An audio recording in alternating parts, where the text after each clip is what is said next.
बेयावनो खुलुमबाय दा आंनि हिन्जावा न'आव फैबाय दा आं सानदोंमोन उमानन्द बर'जों खारफालांदों दा बे नङा आंनि बिसिया रुवाथि थाहैदों क'क्राझार खासिबारियाव दा फैबाय दा आंखौ अननानै रायजो राजाफ्रा निमाहा होदो आरो उमानन्द बर' नोंबो गोरोन्थि दासानसै दा आङो गोरोन्थियाव होफ्लांबाय दा आङो बेखौनो बुंनो सानदों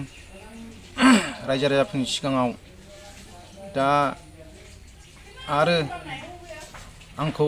निमाहा होदो रायजो राजाफोर दा न'खरनि मानसिफ्राबो उमानन्दनि न'खरनि मानसिफ्राबो आंखौ खेमा हो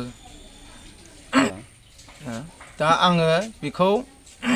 होफ्लांदोंमोन नालाय बेजों सन्देह खालामनानै थांदों साननानै बेबो फन सुइस अफ ओमफ्राय बे आंनो खोन्थाहरबाय नालाय उमुगाव ओरैबायदियाव दं मालिकनि नाम्बार हरलायलायबाय नालाय आं बेखौनो सानदों बेजों थांमारदों नामा दा नङा आंनि फिसा दा रुवाथि थाहैदोंमोन दा लाबोबाय न'आव फैबाय दा बेखौनो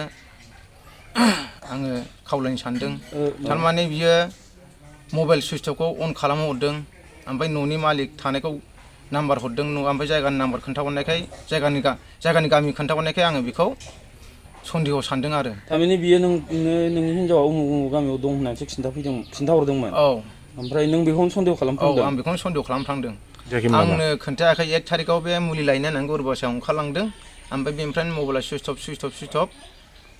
दा बावनो गामि थामि खोन्थाहरनायखाय उमानन्द बर'आ आं बेजों थांमारबाय नामा बेजों थांदों नामा सन्देह खालामनानै आं दा होदोंमोन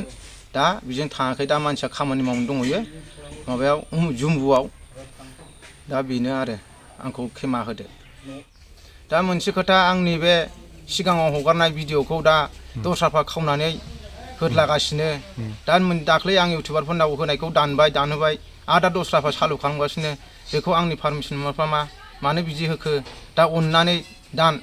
बेखौनो आङो लुगैयो रायजो राजाफोर आरो इउटुबारफोर